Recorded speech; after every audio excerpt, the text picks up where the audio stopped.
My name is Sandy. I'm 26, and I'm a homemaker. I'm a newlywed. I really regret getting married now.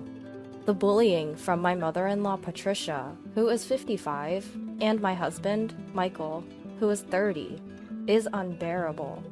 I thought they were both so nice before we got married, and that we could live happily ever after. That's why when Patricia asked me to move in with them after my father-in-law passed away a few years ago, I gladly agreed. But as soon as we got married, they changed dramatically. Moreover, I discovered that my husband's brother, who was a recluse, lived with them, which they hadn't told me about. The morning after our wedding, I was shocked to find an unfamiliar man drinking tea in the kitchen. That's when I first met Michael's younger brother, Jonathan, 27. Jonathan, while sipping his coffee, helped me stand up because my legs buckled in surprise. Then he introduced himself, saying, "I'm Jonathan, 27 years old, a recluse, disliked by my mother and brother." His gentle manner of speaking made him seem like a good person, so I was reassured. Just as we started to chat, my mother-in-law woke up and came in. "Jonathan, stay in your room until you're ready to leave. I'll bring your food later," she told him, shooing him away with her hand.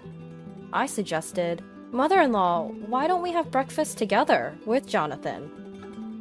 But she barked back at me, "Mind your own business! How dare you? Just a daughter-in-law giving me orders!" I was shocked to see a completely different side of my mother-in-law, who had been so kind to me until yesterday. Her face, attitude, manner of speaking, she had always called me Sandy with a smile, but now she was calling me you with a demon-like look. Jonathan told me, "Sister-in-law, this is my mother's true colors. She and my brother's been deceiving you by pretending to be nice. I recommend that you escape while you can." His words left me bewildered. "Quiet! I won't let our free housemate escape that easily.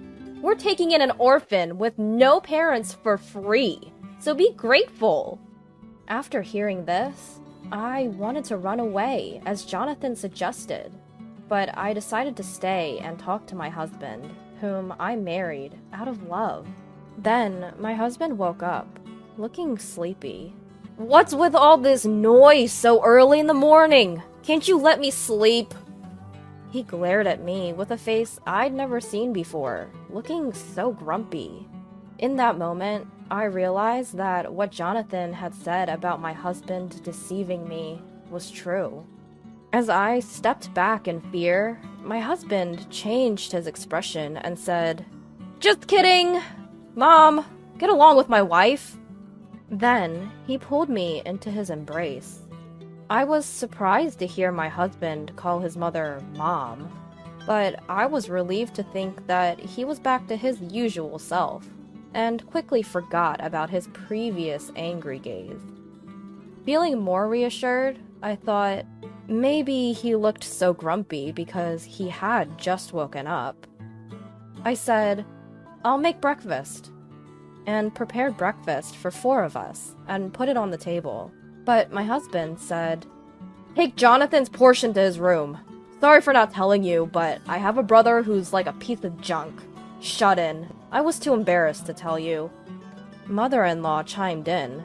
"He locks himself in his room all the time and barely goes out. He's nothing like Michael. You wouldn't think they're brothers." All they did was badmouth Jonathan. I took breakfast to Jonathan's room and knocked on his door.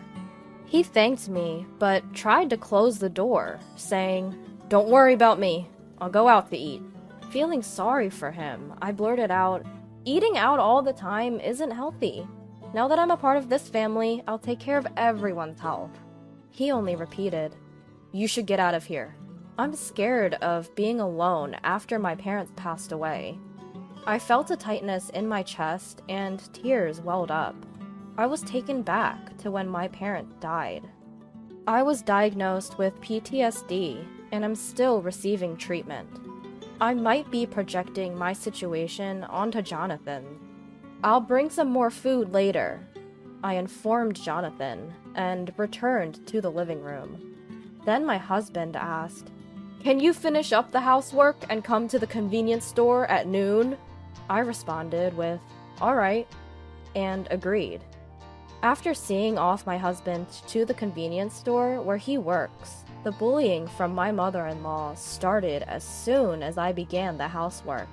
"Wash the dishes, clean up, and finish weeding the garden, all by this morning," she instructed, as she started drinking tea in the living room. I replied and started cleaning the dishes, and before cleaning each room, I peeked into the garden to see how many weeds there were. To my surprise, the garden appeared as though it hadn't been weeded for years. It seemed like lots of bugs might come out, and I shuddered at the thought. Looking up at the sky, I saw cloudy weather with dark rain clouds, so I decided to hurry up with the cleaning.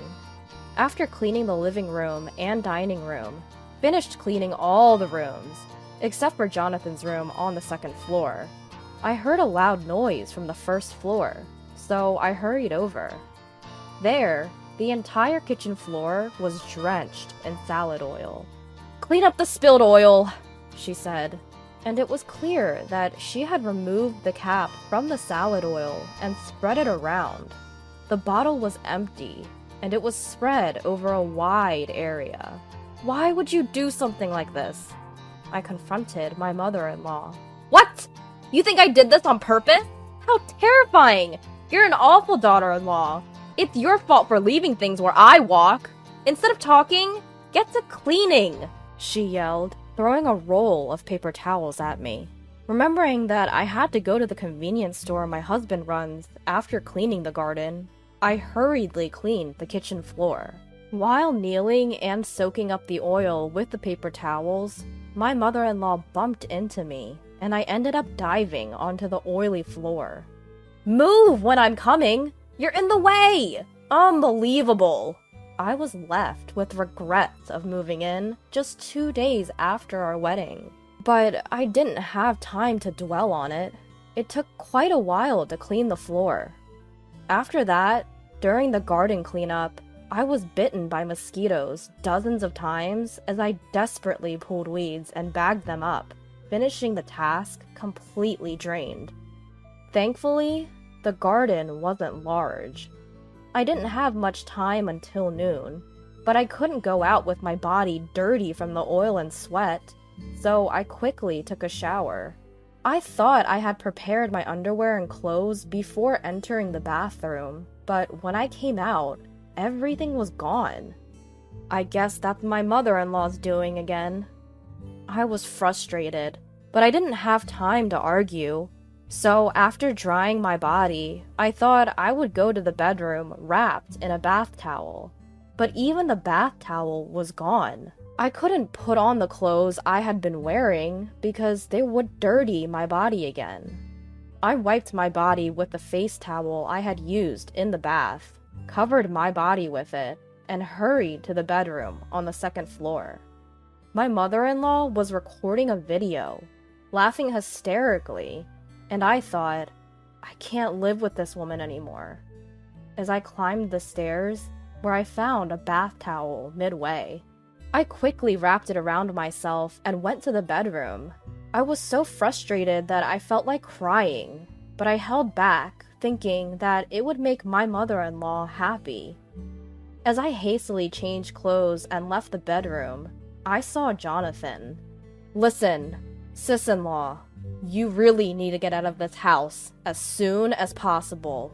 That lady lives for this kind of stuff," he said, and handed me a piece of paper with his WhatsApp QR code on it. "I know you're in a rush, but if anything happens, hit me up here."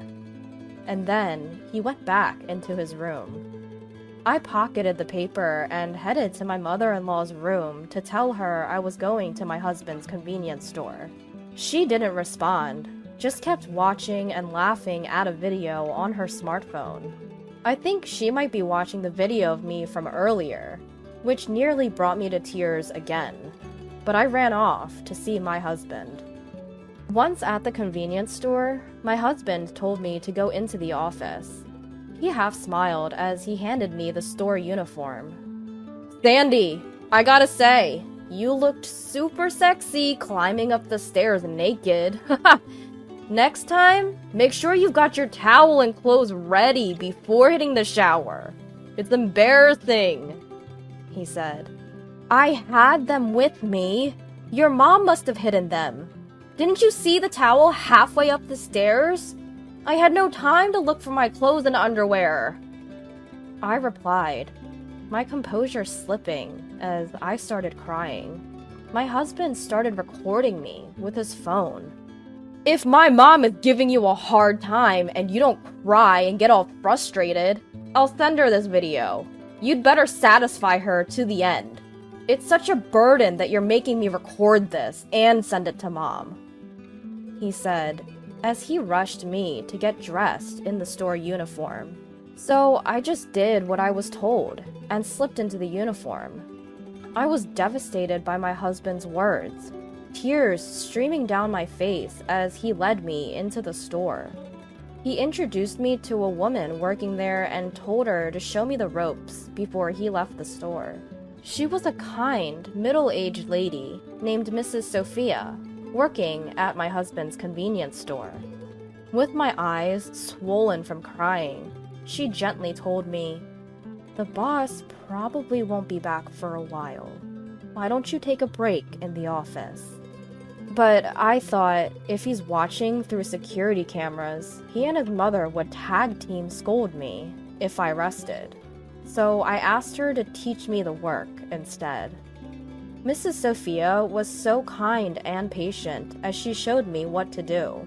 We restocked shelves and she showed me how to remember where things went, how to place orders, and work the register. "Let's start by getting restocking down, Pat," she said with a smile, and we quickly became good friends. My husband came back to the store around 5 p.m. "You can go home now. Do some shopping on your way back and start on dinner," he said, and began working in the store. Mrs. Sophia was also off at 5 p.m., so we prepared to leave together. As we were leaving, a college student-looking guy came into the office and started changing into a uniform. We said goodbye and left. As we were leaving, Mrs. Sophia said, "If you need anything, give me a call." So we exchanged numbers. As I thanked her through my tears, "Thank you for being so kind," she replied, "I knew something was up, poor thing," and gave me a hug. We stood like that for a moment, but I had to rush home to shop and cook before I could imagine what my mother-in-law might do next. Once I got home, I was swamped, from preparing the bath to cooking dinner. My mother-in-law exclaimed, You didn't take the bag full of garden waste to the dumpster, did you? Hurry up and take it!" Thinking about having to carry those 5 heavy bags by myself made me feel dizzy. However, I didn't know what she'd do if I didn't go, so I followed her directions. It only takes about 2 minutes to reach the dumpster, but the bags were so heavy that I had to rest multiple times and carried them one at a time. Then I ran into Jonathan, who was outside. Jonathan said, "It's her again," and helped me carry the bags to the dump. "You better get going soon, or you'll collapse, you know. You don't have to stay silent like me." While saying this, he helped me carry all the bags to the dumpster. I wanted to thank him and invite him into the house, but Jonathan said, "If we go in together, it will give away that I helped with the trash. So you go in first." So I went in the house alone. After a little while, my husband came back with Jonathan. Jonathan went straight to his room, and my husband headed to the living room. "Sandy, From today, you'll be working at the convenience store in the daytime and night. The night shift starts from 8 p.m., so you'll have to leave soon, he said. I replied, I'm already exhausted from today. Plus, I'm scared of the night, and I haven't learned the job yet, so it's impossible. His face turned devilish at my response. Don't you dare defy me when I'm getting you a job! He intimidated me by pounding the wall. Even my mother-in-law chimed in. We don't need 2 pieces of junk in our house! You're a wife, so work for the house! She shouted at me. I hated to leave Jonathan alone, but as he said, I thought I'd collapse if things stayed as they are. So I decided to leave the house. That's when my husband pulled out the divorce papers from his bag and handed them to me. If you can't work, there's no point in being married. Feel free to leave if there's anywhere for an orphan with no money to go. Ha! My mother-in-law and husband watched me with smug smiles. At that moment, I decided I will never forgive these people. I realized I needed to distance myself from these two for now, so I decided to head to the convenience store. The night shift at the convenience store was quiet, with no customers, which was really a blessing. I registered Sophia and Jonathan on my WhatsApp account. I exchanged messages with the two of them. I was able to receive information from them that I hadn't known before. The information I received from Jonathan was that my husband had previously decided to marry a woman, brought her home, and did the same things he's doing to me now, causing her to flee before the marriage was finalized. That's why he had been acting all sweet until he married me. Furthermore, the next act of harassment against me was apparently to hide the engagement ring my husband gave me and blame me for losing it. According to Jonathan, my mother-in-law and husband were gleefully planning this in the living room right now. It seems that Jonathan has 2 cell phones, and he leaves one in the living room in call mode. He's now busy recording the talk while chatting on WhatsApp. He sent me a message with a laughing emoticon. I had heard from Sophia that her husband had some sort of relationship with an older woman working at the convenience store. The woman was married, so supposedly he went to her house during the day when her husband wasn't around. Because of this, Sophia, who's being made to work even as a store manager, was upset, or so the story went. I couldn't believe what I was reading, and read the message over and over again. I didn't know what to do on my own, so I asked them if we could form a group and share information, and both of them were more than willing. So we set up a group chat on WhatsApp. In the group chat, I told them that my husband gave me the divorce papers when I decided to leave the house. Jonathan was glad and said, I'm glad you finally decided to leave. But I said, Jonathan, you're leaving with me too. Then, in the group chat, I revealed something I hadn't told my mother-in-law or my husband. After I revealed it, I told them I planned to take revenge on my mother-in-law and husband, and Sophia and Jonathan both said they wanted to help. Sophia said, with difficulty, actually, and told me she had a recording on a voice recorder that could serve as evidence of my husband's affair with the woman, and also a picture of the two of them entering the woman's house. And apparently, she also had a recording of what my husband said at the office today. Mom was frustrated because you wouldn't cry no matter how much she bullied you. And him filming me crying and sending it to my mother-in-law. Then Jonathan asked Sophia to trust him with all the information, and Sophia agreed. That's the proof of your cheating husband and bullying mother-in-law, isn't it? Jonathan was tasked with compiling the information, Sophia with gathering further evidence of my husband's infidelity, and I decided to engage a lawyer and look for new homes for both Jonathan and myself. When Sophia wondered aloud, "Isn't it bad that I'm recording?" Jonathan replied, "You just happened to bring a voice recorder that was in record mode, right?" Sophia seemed to be laughing as she said, "That's right! It was just by chance." I never thought I'd make such wonderful friends in such a short period of time. It felt like my parents were guiding me, that they were certainly by my side, protecting me. Since we must keep the group's existence a secret, I decided to lock my phone. After a while, my husband told me, "The relief guy is coming at 1, so you can come home." So I went back to the house where my husband and mother-in-law were. They were both already asleep, so I messaged Jonathan to hurry up with the moving preparations. Jonathan had messaged me, "Get that divorce paper filled out soon and have a good sleep." The next day was the same routine of housework, working at the convenience store, returning home for more housework, and again, the convenience store.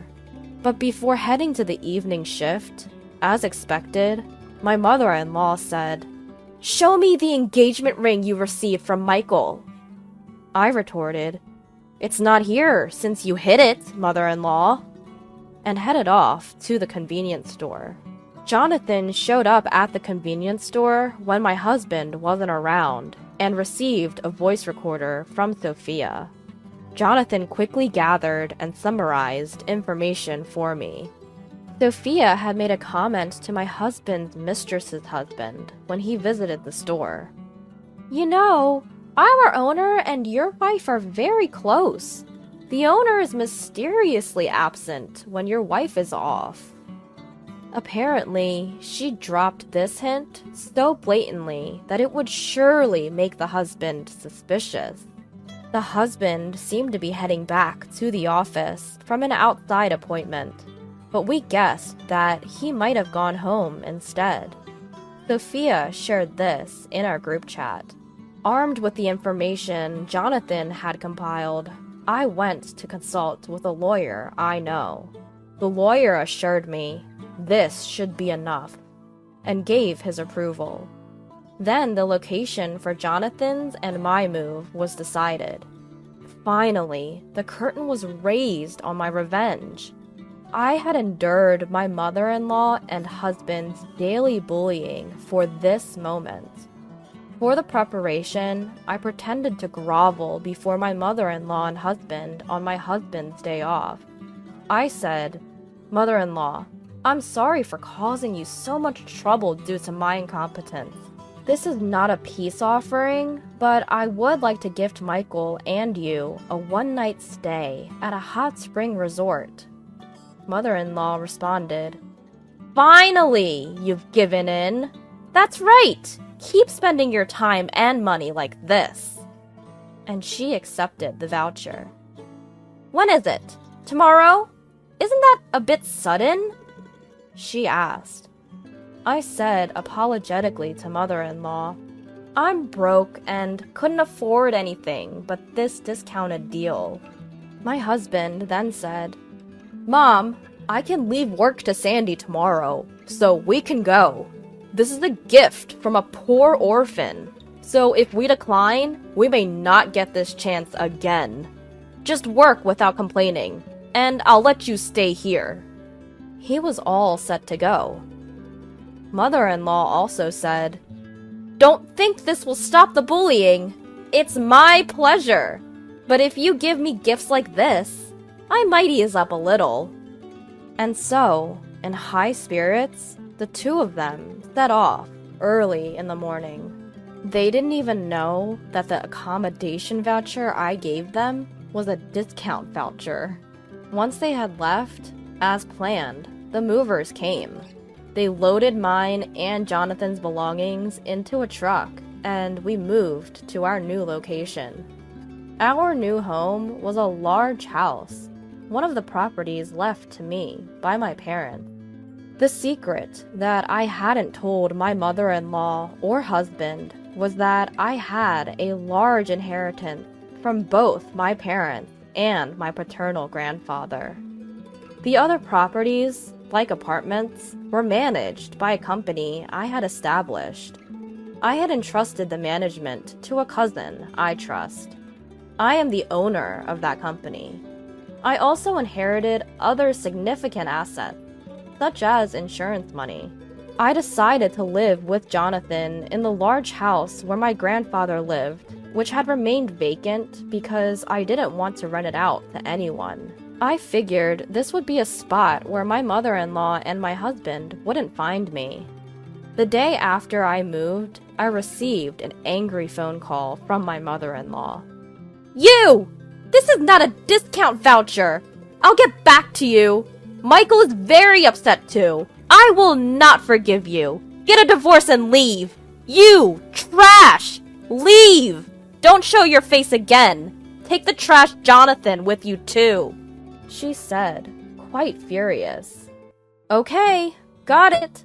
I've already submitted the divorce papers," I responded, which led her to hand the phone over to my husband. "Marrying a worthless person like you was a mistake! Get lost, orphan!" He spat before hanging up. Jonathan and I ended up laughing heartily and celebrated.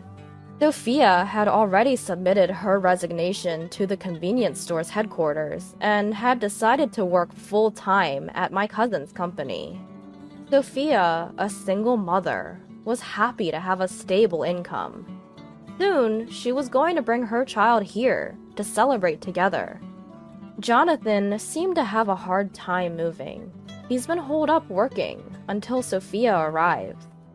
Jonathan was an investor, making money from his online lectures. In fact, it seems he's making a significant amount of money every month. After a while, Sophia and her child came, and we had a party and deepened our friendship. The next day, I received another call from my mother-in-law, who had returned from her trip. "Did you move? Is Jonathan with you too?" She asked, to which I played dumb. "I've moved out already." "Oh, Jonathan moved out too?" I inquired. "It seems so.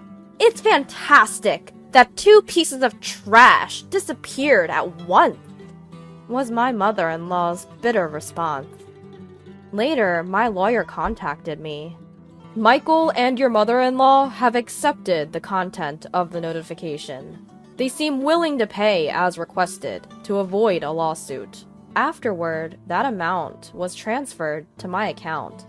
Just when I was getting used to living with Jonathan in our odd arrangement, my ex-mother-in-law, in a state of panic, began spamming my phone with calls. Looking at my call history showing 50 missed calls per second, I received another call from my ex-mother-in-law. "Do you know where Jonathan is? If you know, tell me!" she demanded, to which I simply replied, "I don't know," and tried to end the call. "Wait! How much money do you have in savings?" she asked next. Why do I have to tell a stranger about my savings? Goodbye, I said, and hung up. But then I received another call from my ex-mother-in-law. "Why did you hang up? Return the money I gave you." It seemed she was talking about the consolation money she and my ex-husband had paid me. I was about to hang up the phone again, saying, "I don't need to repay the money because it's the money I don't have to return," when she exclaimed, "Wait! Hear me out before you decide.